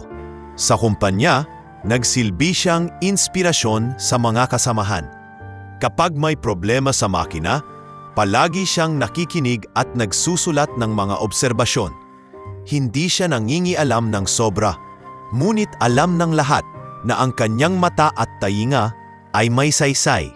Isang gabi, habang nakaupo siya sa kanyang maliit na kwarto, binuksan niya ang kanyang lumang notebook. Nakita niya ang unang mga guhit at sulat, ang mga linya ng mga gear, ang mga obserbasyon niya sa ugong at vibration ng makina. Ngayon, nasa tabi na nito ang mga bagong libro at lecture notes mula sa universidad. Napangiti siya at pumikit. "Salamat Panginoon. Dati pangarap lang ito, ngayon tinutupad ko na." Sa bawat hakbang niya, dama niya na ang kanyang buhay ay unti-unti nang umaangat. Hindi na siya basta tagalinis na tahimik lang sa sulok. Siya na ngayon ay estudyanteng engineer, may pangarap na unti-unting natutupad. At higit sa lahat, may kumpanyang handang sumuporta at maniwala sa kanya. Sa kanyang puso, malinaw ang pangakong. Hindi siya titigil hanggang maabot ang tugatog ng kanyang pangarap. At alam niya, ito pa lamang ang simula ng mas mahaba at mas matapang na laban. Makalipas ang ilang buwan, unti-unti nang nasanay si Liza sa kanyang bagong routine. Maglilinis sa umaga at hapon, tapos ay tatakbo papunta sa universidad para sa kanyang mga klase. Mahirap at nakakapagod, pero dala ng matibay na pangarap, tiniis niya ang lahat. Gayunpaman, hindi lahat ng bagay ay naging madali. Dumating ang panibagong yugto ng kanyang buhay na puno ng pagsubok. Mga pagsubok na susubok sa kanyang tibay ng loob at tiwala sa sarili. Sa universidad, naging hamon para kay Liza ang pakikipagsabayan sa mga mas batang kaklase. Sila'y pinalad na magkaroon ng mga modernong kagamitan, laptops at access sa online resources, samantalang siya'y umaasa lamang sa lumang notebook at mga librong hiniram mula sa library. Isang araw, habang nagpre-present ng project ang kanyang grupo, narinig niya ang bulungan ng ilan. "Grabe, kasali pa si Liza sa grupo natin. Mahihirapan tayo nito, baka hindi siya makasabay." Kasi naman, katulong lang siya dati, di ba? Paano siya makakakontribute dito? Naramdaman niyang parang tinutusok ang kanyang dibdib. Ngunit sa halip na umatras, pinilit niyang patunayan ang sarili. Nang siya na ang tumayo para magpaliwanag ng kanyang bahagi ng project, ginawa niya ito ng buong tapang. Ginamit niya ang kanyang sariling karanasan sa planta at mga obserbasyon sa makina upang gawing praktikal ang kanilang presentasyon. Natigilan ng kanyang mga kaklase, ang babaeng inaakala nilang magiging sagabal, siya pala ang nagdala ng pinakamahalagang punto sa kanilang proyekto. Ngunit hindi roon natatapos ang kanyang mga pagsubok. Tuwing gabi, pagkatapos ng klase, kailangan pa rin niyang bumalik sa kumpanya para tapusin ang ilang gawain. Kahit may suporta na siya mula kay Don Ricardo, pinili pa rin niyang magtrabaho bilang tagalinis upang hindi siya mawalan ng pakiramdam na bahagi siya ng kumpanya at para makatulong kay Mang Ramon. Dahil dito, madalas siyang mapuyat. May mga pagkakataong halos himatayin siya sa klase dahil sa kakulangan ng tulog. Isang gabi, habang nag-aaral sa maliit niyang kwarto, napansin ni Mang Ramon ang kanyang pamumutla. "Liza, anak, kailangan mo ring alagaan ang sarili mo. Hindi pwedeng puro trabaho at pag-aaral lang. Baka bumigay ka." Ngumiti si Liza kahit pagod na pagod. "Kaya ko pa po, Mang Ramon. Para rin po ito sa atin. Konting tiis na lang. Balang araw, magiging engineer din ako." Ngunit hindi lahat ng kasama niya ay naging mapanlait. Sa kumpanya, ang ilang dating engineer na minamaliit siya ay nagsimulang maging kanyang gabay. Isang beses, si Engineer Mateo mismo, na dati isa sa pinakamatapang kumutya sa kanya, ay nagboluntaryong magturo. "Liza," sabi niya, habang hawak ang isang blueprint, "itong parte ng torque, kailangan mong maintindihan ng buo. Hindi lang basta ekwasyon ito. Kailangan makita mo rin ang actual application. Tara, ipapakita ko sa makina." Nagulat si Liza, ngunit buong pusong tinanggap ang tulong. Doon niya naramdaman na ang dadating hadlang ay unti-unti nang nagiging tulay sa kanyang pag-aaral. Gayunpaman, hindi naging madali ang kanyang pakikibagay sa kolehiyo. May mga guro na hindi pa rin makapaniwala na kaya niyang makasabay. Isang professor ang minsan ay nagtanong sa klase, "Who can explain the difference between static and dynamic load?" Tahimik ang lahat, walang sumasagot. Dahan-dahang tinaas ni Liza ang kanyang kamay. "Sir, kung sa simpleng halimbawa, ang static load ay parang bigat na hindi gumagalaw tulad ng bahay o poste. Ang dynamic load naman ay pabago-bago tulad ng tren o kotse na dumadaan sa tulay." Napatitig ang professor sa kanya at bahagyang ngumiti. "Very good, Liza. You explained it in the simplest yet clearest way. Keep it up." Sa puntong iyon, unti-unting nawawala ang pangungutya at napapalitan ng paghanga.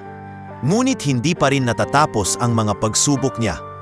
Isang araw, natanggap ng kumpanya ang isang panibagong proyekto mula sa ibang kliyente. Kinailangan ng mga engineer na magtrabaho ng doble. Ngunit isang problema ang limitaw sa isa sa mga bagong makina.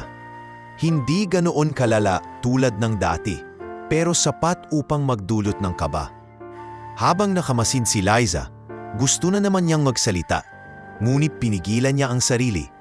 "Hindi pa ako handa," bulong niya. "Estudyante pa lang ako ngayon. Kailangang matuto pa ako ng husto bago ulit magsalita." Kaya sa halip na magsalita, isinulat niya ulit lahat ng kanyang obserbasyon sa notebook. Alam niyang darating ang tamang oras upang mailabas muli ang kanyang kaalaman. Lumipas ang mga linggo at sa kabila ng mga pagsubok sa klase, trabaho at pagod, patuloy na nagpursige si Liza. Sa bawat hakbang, natututo siya hindi lamang tungkol sa engineering kundi pati sa pakikitungo sa tao. Kung paano manatiling mapagpakumbaba sa kabila ng papuri at kung paano tumatag sa harap ng pangungutya. Sa loob ng kanyang puso, malinaw ang kanyang misyon.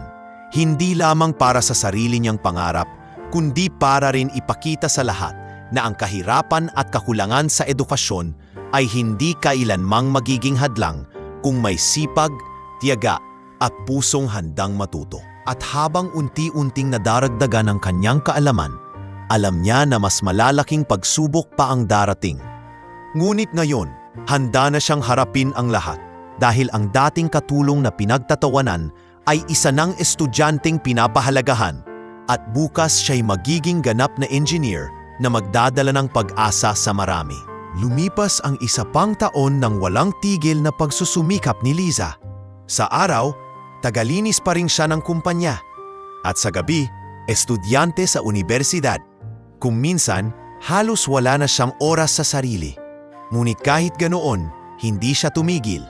Sa bawat pawis na bumabagsak mula sa kanyang noo at sa bawat gabing halos wala siyang tulog, dala niya ang malinaw na layunin.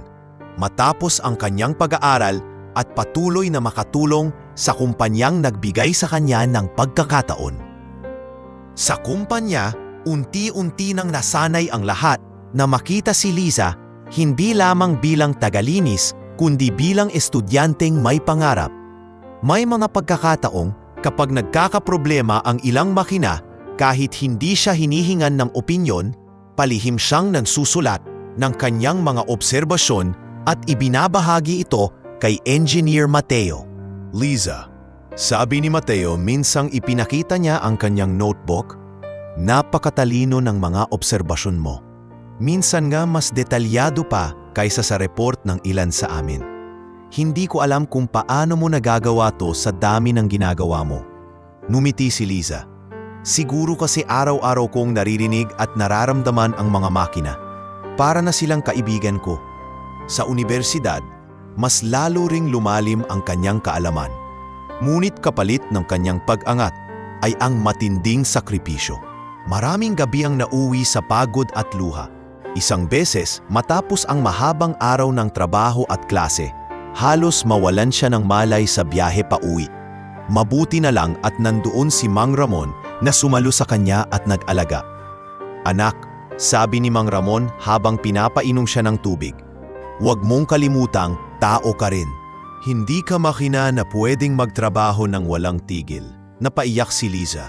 Mang Ramon, hindi ko po alam kung kakayanin ko pa. Ang dami kong kailangan aralin.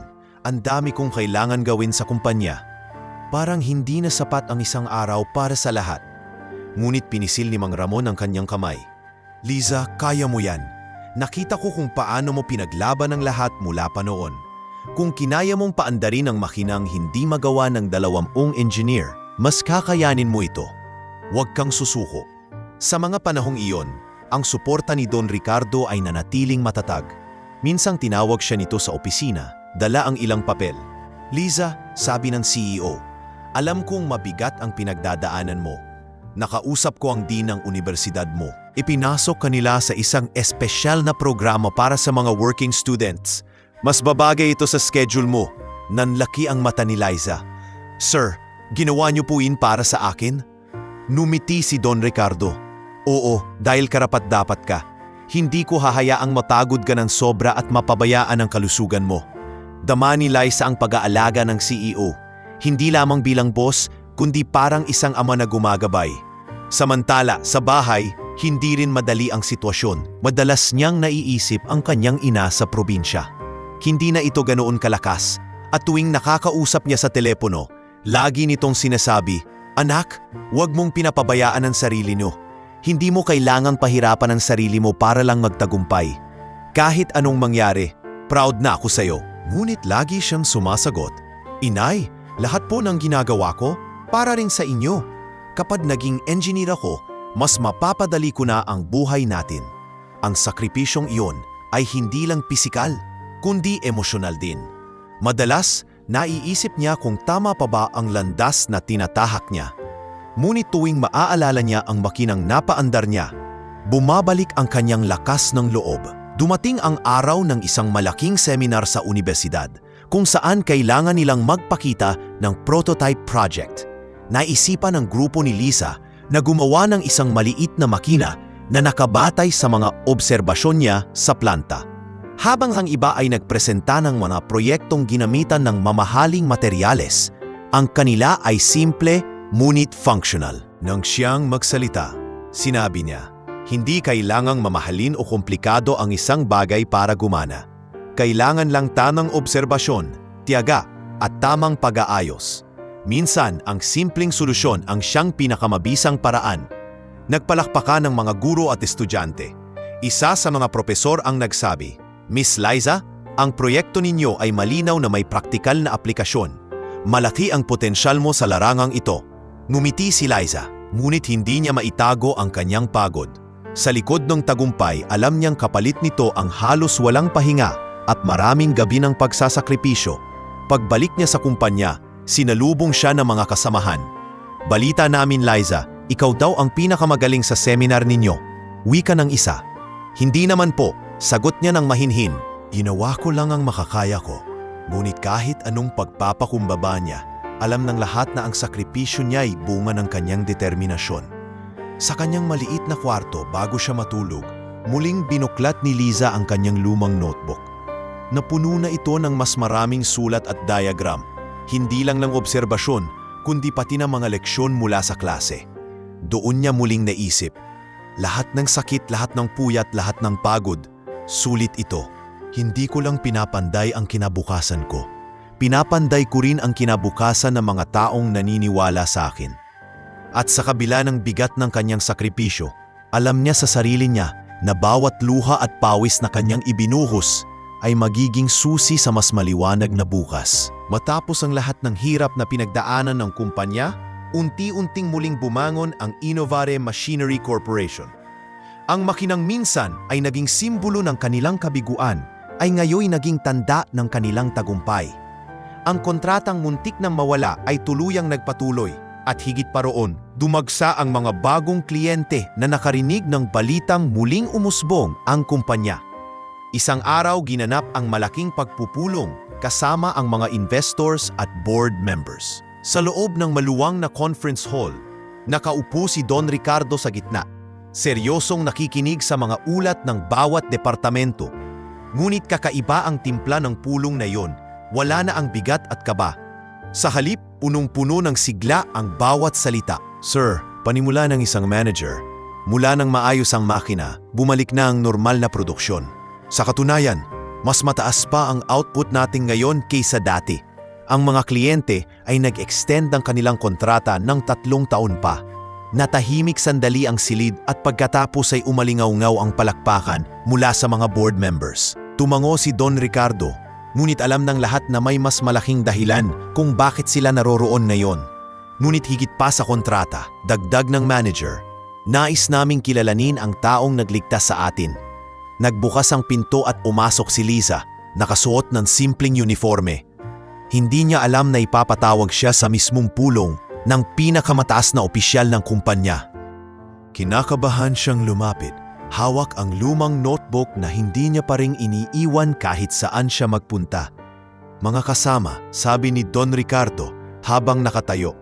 Narito ngayon si Liza, ang katulong na nagpabago ng takbo ng ating kumpanya. Muling nagpalakpakan ng lahat.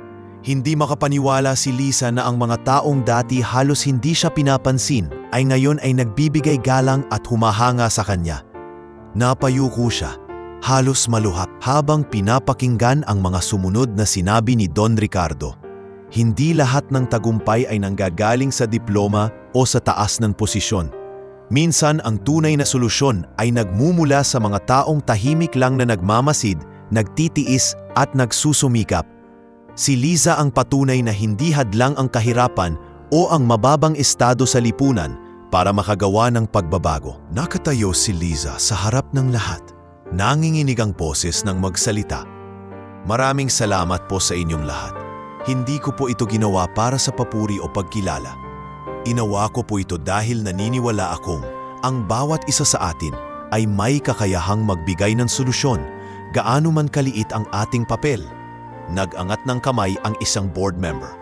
Liza, nais naming ipaalam sa iyo na mula ngayon, isa ka ng opisyal na bahagi ng Research and Development Team ng kumpanya. Hindi mo na kailangang manatili bilang tagalinis. Gusto naming ibigay sa iyo ang pagkakataong mas mailabas pa ang iyong talento. Nanlaki ang mata ni Liza. Hindi siya makapaniwala sa narinig. Ako po? Pero hindi pa po ako graduate? Ngumiti ang board member. Alam namin iyon, ngunit mas mahalaga sa amin ang kakayahan at dedikasyon mo. At habang nag-aaral ka, dito ka na rin matututo sa praktikal na paraan. Muli siyang napaluha. Hindi niya alam kung paano tatanggapin ang napakalaking biyayang iyon. Ngunit sa kanyang puso, alam niyang ito'y bunga ng lahat ng kanyang sakripisyo at pananampalataya. Mula noon, naging bahagi na si Liza ng R&D team. Bagaman nagsimula siya bilang assistant, lahat ng engineer ay may respeto na sa kanya. Kapag may bagong proyekto, lagi siyang sinasama sa brainstorming. Sa bawat pagtatanong niya, wala nang pagtatawa o pangmamaliit. Sa halip, seryoso siyang pinapakinggan. Liza, ano ang tingin mo sa bagong design na ito? Tanong minsan ni Engineer Mateo. Tumingin siya sa blueprint at marahang sumagot. Maganda po ang konsepto, pero baka mas mabigat ang epekto sa vibration dito. Siguro mas mainam kung dagdagan ng suporta sa gilid. Nagkatinginan ng mga engineer at tumango. Tama siya, magandang punto yan. Sa labas ng kumpanya, nakarating ang balita tungkol kay Liza sa iba't ibang dako. Naging inspirasyon siya hindi lamang sa mga empleyado ng Innovare, kundi pati sa maraming tao na nakarinig ng kanyang kwento. Minsan, may dumating na grupo ng estudyante mula sa ibang universidad upang makapanayam siya. Miss Liza, wika ng isa, paano ninyo po nalampasan ang lahat ng pangmamaliit at hirap? Ngumiti si Liza at sagot niya, hindi ako tumigil. Pinili kong hindi magpalamon sa mga salita ng iba. Kapag naniniwala ka sa sarili mo at handa kang magsakripisyo, darating din ang pagkakataon. Habang patuloy na lumalago ang kumpanya, mas lalong naging malinaw ang kahalagahan ni Liza. Hindi lamang siya naging dahilan ng teknikal na tagumpay, kundi naging simbolo rin ng pagbabago ng pananaw sa loob ng kumpanya. Ang mga dating mapanlait ay natutong makinig at magbigay halaga kahit sa pinakmaliit na tao sa paligid nila. Sa gabing iyon, nang makauwi si Liza sa kanyang maliit na kwarto, umupo siya sa tabi ng mesa at binuklat ang kanyang notebook. Pinagmasdan niya ang mga lumang pahina kung saan nakasulat ang kanyang mga obserbasyon, mga guhit at mga pangarap. Ngayon, hindi na ito simpleng notebook ng isang katulong. Isa na itong saksi sa kanyang paglalakbay mula sa katahimikan papunta sa liwanag ng tagumpay. At habang nakatingin siya sa kanyang mga sulat, marahang bulong niya, "Inay, Mang Ramon, natutupad na po ang mga pangarap natin. At hindi pa ito ang katapusan. Mas marami pa akong gagawin." Sa puntong iyon, malinaw kay Liza na ang kanyang pag-angat ay hindi lamang bunga ng kanyang sariling pagpupusige, kundi pati ng mga taong naniwala sa kanya at ng kumpanyang nagbigay ng pagkakataon. At higit sa lahat, alam niyang ang kanyang kwento ay magsisilbing inspirasyon sa lahat ng tulad niya, mga simpleng taong na minsang minamaliit, ngunit kayang magdala ng pagbabago sa mundo. Sa paglipas ng mga buwan, lalong lumago ang pangalan ng Innovare Machinery Corporation. Ang muling pagbangon nito ay umabot hindi lamang sa loob ng bansa, kundi maging sa labas. Maraming kumpanya mula sa iba't ibang panig ng mundo ang nagsimulang magpakita ng interes. Ngunit kasabay ng tagumpay ay ang panibagong hamon na mas mabigat at mas mapanganib kaysa sa una nilang hinarap. Isang araw, ipinatawag ni Don Ricardo ang lahat ng miyembro ng Research and Development Team, kasama na si Liza sa malaking silid-pulong ng kumpanya. May dala siyang ilang dokumento at mukhang mabigat ang usapan. Mga kasama, panimula ni Don Ricardo, natanggap natin ang pinakamalaking proyekto sa kasaysayan ng ating kumpanya. Isang multinational conglomerate mula sa Europa ang nagnanais na magpagawa ng makinaryang mas komplikado kaysa sa lahat ng nagawa natin dati.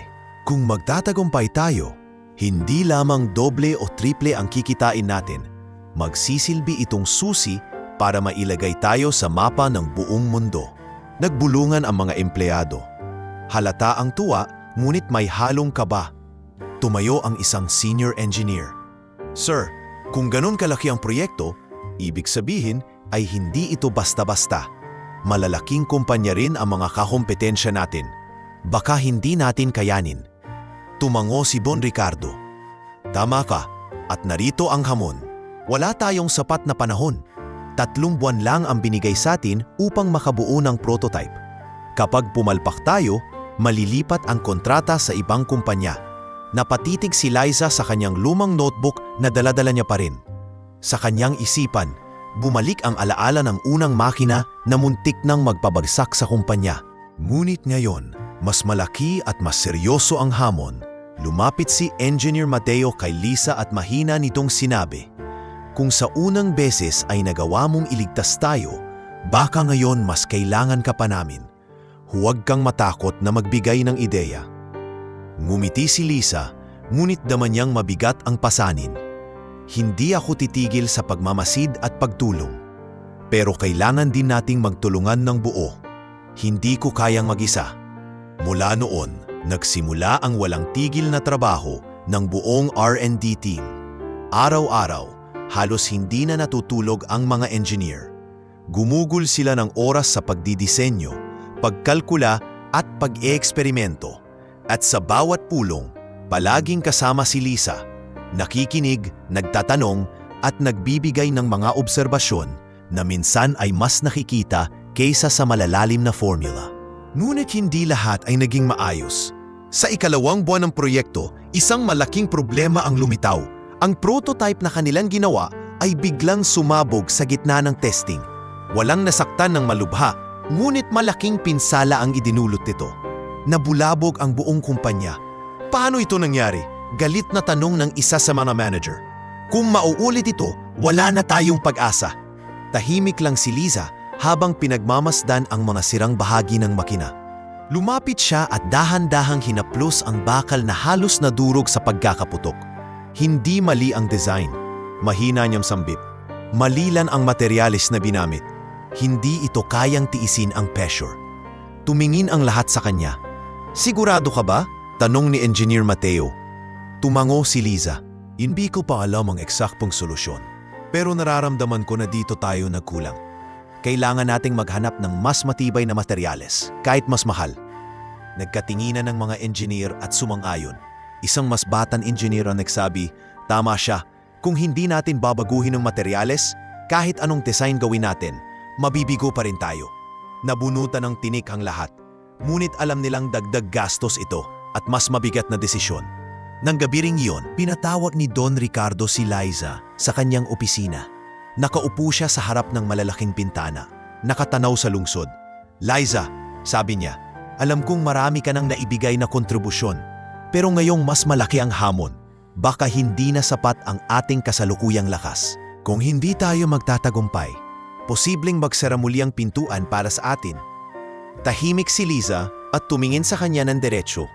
"Sir, hindi po ako sigurado sa lahat ng bagay, pero sigurado po ako na hindi tayo dapat sumuko. Kung kinaya nating bumangon noon, kakayanin din natin ngayon. Basta't magtulungan tayo, makakahanap tayo ng paraan." Napangiti si Don Ricardo at tumango. "Yan ang gusto kong marinig." Lumipas ang mga linggo at muling sumabak ang buong koponan sa mas mabigat na laban. Gumawa sila ng bagong design, naghanap ng suppliers ng mas matibay na materyales, at muling nagsagawa ng testing. Si Liza, kahit pagod sa pag-aaral at trabaho, ay palaging naroon, nakikinig, nagsulat sa kanyang notebook at nagbibigay ng simpleng payo na nagiging susi sa malalaking pagbabago. Ngunit hindi lamang sa trabaho lumalabas ang kanyang hamon. Sa unibersidad, nagiging mas mabigat na rin ang kanyang mga klase. May mga propesor na mas lalo siyang sinusubukan at may mga estudyante pa ring hindi naniniwalang kaya niyang makipagsabayan. Isang araw, matapos ang klase, nilapitan siya ng isa sa kanyang kaklase. "Liza, hindi ko alam kung saan ka humuhugot ng lakas. Kung ako siguro nasa sitwasyon mo, matagal na akong sumuko." Ngumiti siya at sagot, "Hindi lang para sa akin ang ginagawa ko. Para ito sa pamilya ko, para sa kumpanyang naniwala sa akin, at para ipakita na kahit sino may karapatang mangarap." At sa gabing iyon, habang nakaupo siya sa kanyang maliit na kwarto, muli niyang binuklat ang kanyang lumang notebook. Sa loob ng 3 buwan, halos hindi na nakatulog ang buong R&D team. Ang bawat isa ay nagbigay ng lakas, ngunit ang pinaka naging sentro ng lahat ay si Liza. sa kanyang simpleng notebook na puno ng guhit at obserbasyon, doon nagmula ang maraming ideya na nag-ambag sa tagumpay ng bagong prototype. Sa malaking hall kung saan idaraos ang demonstrasyon, naroon ang mga kinatawan ng multinational conglomerate. Nakaayos ang prototype sa gitna ng entablado, makintab, bago, at kumpleto sa mga bahagi na matibay at mas pinahusay. Nakasuot si Liza ng simpleng puting blouse at itim na slacks, hindi na ang uniforme ng katulong, ngunit hindi rin marangya. Para sa kanya, sapat na siya'y naroroon bilang kinatawan ng kumpanyang minsang halos bumagsak at ngayon ay muling bumangon. Ladies and gentlemen, panimula ni Don Ricardo habang nakatayo sa harap. Ang makina na inyong makikita ngayon ay hindi lamang bunga ng aming karanasan bilang kumpanya. Ito ay bunga rin ng determinasyon, sakripisyo at paniniwala na kahit sa gitna ng hirap, may solusyon. Sa kanyang tabi, pinatayo niya si Liza. At nais kong ipakilala sa inyo ang isa sa pinakamahalagang dahilan kung bakit tayo nakarating sa puntong ito, si Liza. Nagbulungan ang mga tao, lalo na ang mga banyagang kinatawan. Hindi nila inaasahan na ang babaeng tinutukoy ay mukhang simpleng empleyado. Ngunit tumindig si Liza, hawak ang kanyang notebook at nagsimulang magsalita. Magandang araw po. Hindi ako sanay magsalita sa harap ng mga taong kasing taas ng inyong posisyon. Pero nais ko lang pong ibahagi na ang makinang ito ay hindi lamang gawa ng formula o advanced na teknolohiya. Ito po ay bunga ng pakikinig, pagmamasid, at pagtutulungan. Sa loob ng 3 buwan, lahat kami ay nagsakripisyo. At ngayon, narito ang pruweba ng aming pagsisikap. Pagkatapos ng kanyang pananalita, sinimula ng demonstrasyon. Isa-isang pinaandar ang mga bahagi ng makina, sa unay kaba ang nangingibabaw. Baka muling pumalpak tulad ng unang prototype na sumabog. Ngunit sa bawat tunog, sa bawat ikot ng gear, at sa bawat vibration na halos hindi maramdaman, lalong nagningning ang mukha ng lahat. Tuloy-tuloy na gumana ang makina, walang sabit, walang palya. Nagpalakpakan ang lahat. Ang mga banyagang kinatawan ay napangiti at nag-usap-usap. Ilang minuto lang, isa sa kanila ang lumapit kay Don Ricardo. "We are impressed. The contract is yours." Umalingaw-ngaw ang hiyawan at palakpakan sa hall. Tang mga engineer ay nagyakapan. Ang mga staff ay nagsigawan ng tuwa at si Don Ricardo ay napaluha habang niyayakap si Liza. "Ginawa mo na naman, Hija. Hindi lang isang makina ang pinabuhay mo, kundi ang buong kumpanya." Mula noon, naging opisyal na bahagi si Liza ng core engineering team ng Innovare. Habang patuloy pa siyang nag-aaral, natututo siya mula mismo sa mga praktikal na gawain ng kumpanya. Hindi siya tinrato bilang baguhan. Itinuring siya bilang kasangga. Ang dating katulong na tinatawanan ay ngayong pinapakinggan at pinahahalagahan. Ngunit higit pa sa trabaho, ang kanyang kwento ay naging inspirasyon sa marami. Maraming estudyante mula sa iba't ibang unibersidad ang lumapit sa kanya upang magtanong, humingi ng payo o simpleng magpasalamat dahil pilatunayan niyang hindi hadlang ang kahirapan para magtagumpay. "Miss Liza," tanong ng isang kabataang babae, "paano po ninyo nakayanang ang lahat ng pagod at pangmamaliit?" Ngumiti si Liza at sagot, "Sa bawat sakit at pagod, lagi kong iniisip kung bakit ko ito ginagawa.